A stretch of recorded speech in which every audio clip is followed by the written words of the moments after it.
Have you ever really stopped to wonder what actually happens during childbirth? I mean, beyond what we see in the movies. It's one of the most incredible biological journeys there is, but it can feel like a total mystery. So in this explainer, we're going to pull back the curtain and demystify the entire process, step by step. We'll map out this amazing journey from the very first signal to that very first breath. So, where does it all start? You might think it's like a switch just flips one day, but that's not really how it works. The body has been preparing for weeks, sending out all these subtle and sometimes not so subtle clues that the main event is just around the corner. Let's dive into what I like to call the body's opening act.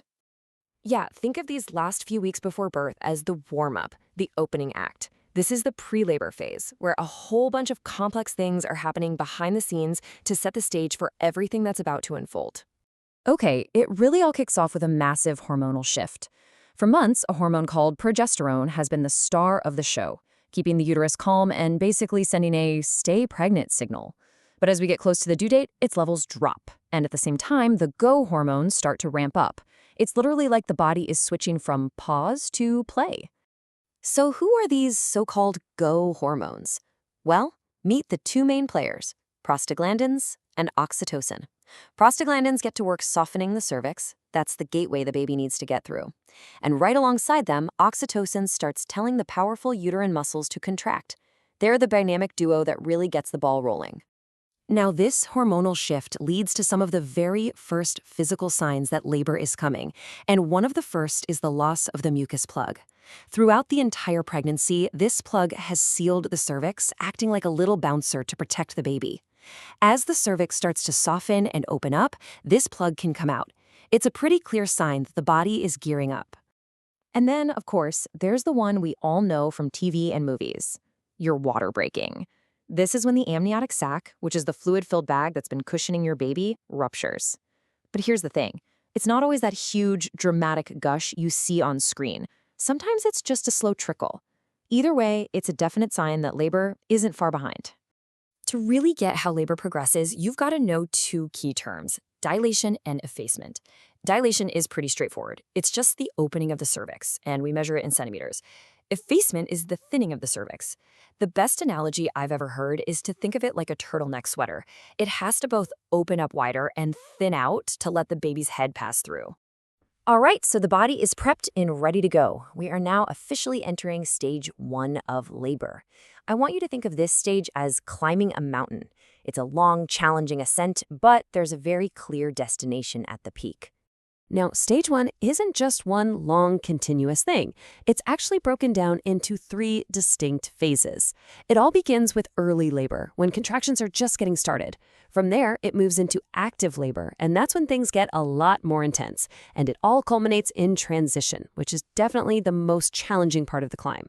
All through this timeline, the contractions are getting stronger, lasting longer, and coming closer together. Our first major milestone on this climb is hitting 4 centimeters.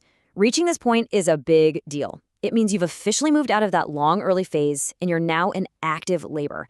The contractions get way more serious, and this is usually the point when you'd head to the hospital. The real work is starting now.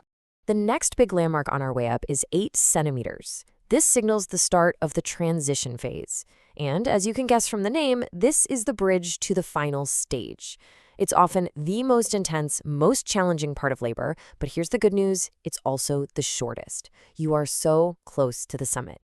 And here we are, 10 centimeters. That is the magic number. This means the cervix is fully dilated and completely effaced. The mountain climb is complete, stage 1 is over, and the body is finally ready for the baby's big debut. So now we're moving into stage 2, the moment everybody has been waiting for. This is it, the final push. We've made it to the peak of the mountain, and now it's time for the baby to make their grand entrance into the world. So how does stage 2 begin? With a signal from the body that you just can't mistake, a powerful, overwhelming, instinctual urge to push. This isn't something you have to think about, it's a natural reflex. The baby's head starts putting pressure on the pelvic floor, and that's the body's cue that it's time to help move this baby down and out. Now here's something that is just incredible. The baby's body is built for this journey. A baby's skull isn't one solid piece of bone like ours. It's actually made of several plates that haven't fused together yet. As the baby moves through that narrow birth canal, These plates can literally overlap, which allows the head to change shape just enough to squeeze through. It's just a brilliant piece of biological engineering. All of this work leads to the moment of crowning. You've probably heard this term before. It's that moment when the widest part of the baby's head finally becomes visible at the vaginal opening and it doesn't slip back in between contractions anymore. It means the baby is almost here. Just a few more pushes and they will be born. So the baby has been safely delivered, and you're probably thinking the journey is over, right? Well, not quite. There's one final, pretty brief stage that completes the entire process. This is stage 3, also known as the afterglow. So the third and final stage of labor is all about delivering the placenta. This amazing organ, the one that supported the baby for the entire pregnancy, now detaches from the wall of the uterus and is expelled. This last step officially completes the process of birth. When you look back, from the very first hormonal shifts all the way to that final push, it's this intricate, powerful, and perfectly timed sequence of events. And it all leads up to a single, miraculous moment, the baby's very first breath. And with that breath, this incredible journey comes to a close. But as this journey ends, a whole other one begins. The whole process of birth is fascinating, right? But the science of that very first breath, that complex, instantaneous switch from getting oxygen through a cord to breathing air, that is a whole other marvel. So what do you think actually happens in that one critical moment?